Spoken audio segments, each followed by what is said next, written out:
Rabbi Mendel Futafas told me a story.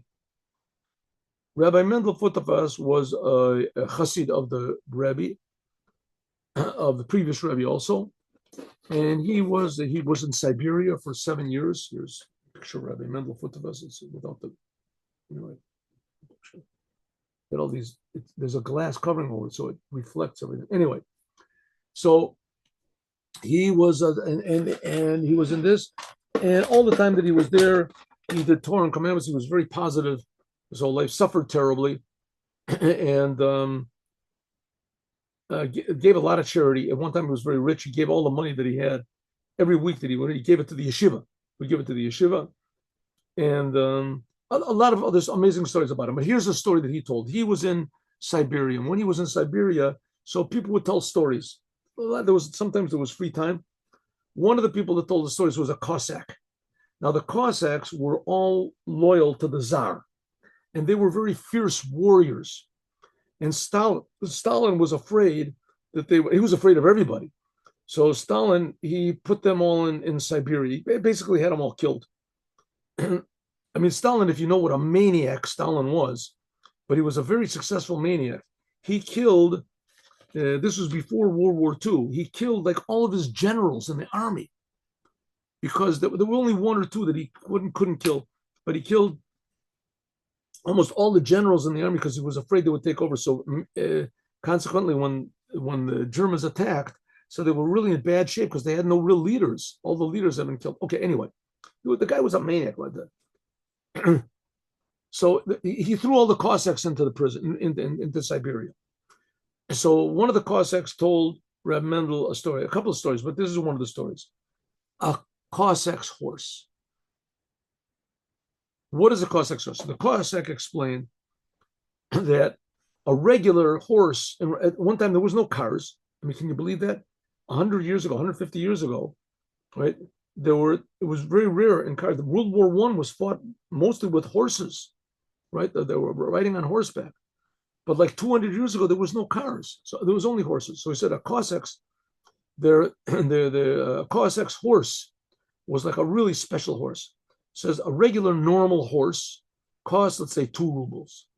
A work horse costs 5 rubles. And a Cossack's horse cost, let's say, 1,000 rubles, right? Amazing price. Just because a Cossack's horse was one with the Cossack. He was strong, he was brave. It was different than all the other horses. And the Cossack would train him. It was a very difficult thing to train him. And then the Cossack and his horse would be one, and they could do anything they could. The horse had no fear, and the horse would be a warrior, just like he was a warrior. So, so the Cossack explained, how did the Cossacks get their horses? So that was a special art.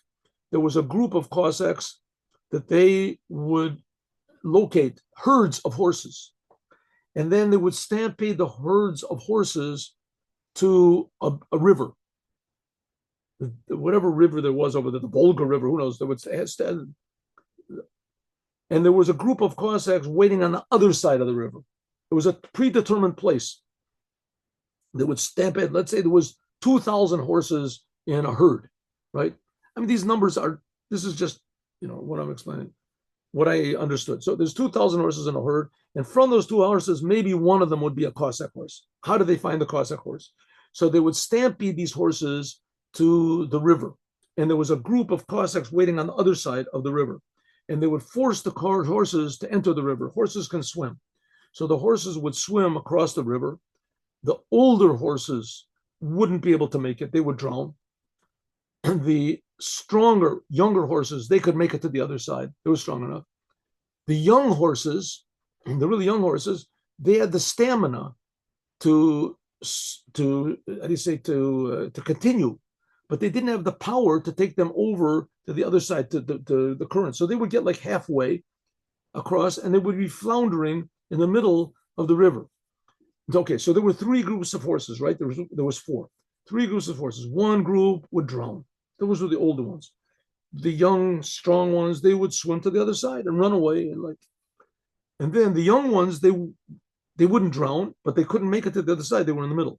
So there was always in the herd, there was always one horse, 2 horses that would get to the other side like this, but they would turn around and look for the young horses that were floundering, and they would jump in to the river and drag these horses out. They would grab them by their mane or whatever it's called, a horse, and they would drag the horse, these young horses, they would help them to drag to the other side. So that's the group of Cossacks that were waiting on the other side.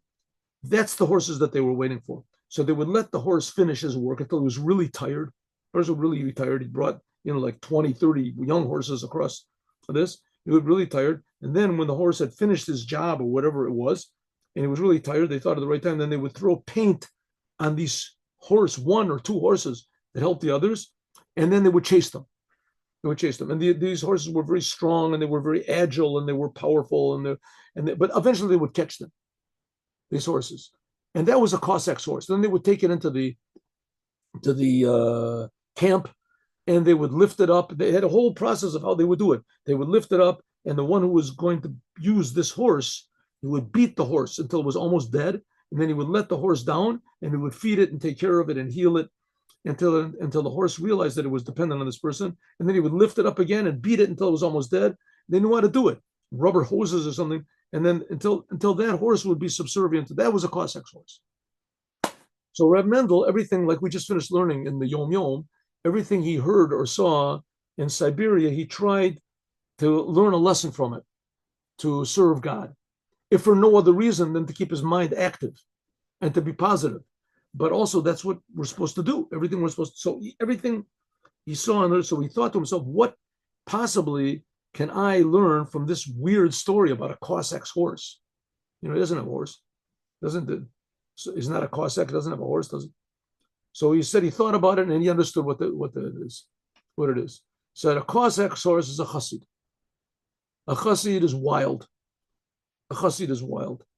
And he's got the stamina. He can be like the horses, like the other horses. You can get through all the river and go to the other side and go act like a horse.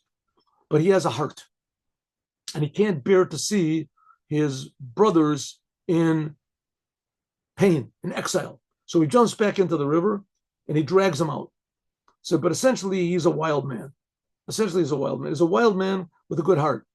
So therefore, the Cossacks had to take him into the camp, but they had to train him. They had to work. In this case, the Cossacks are the Rebbe.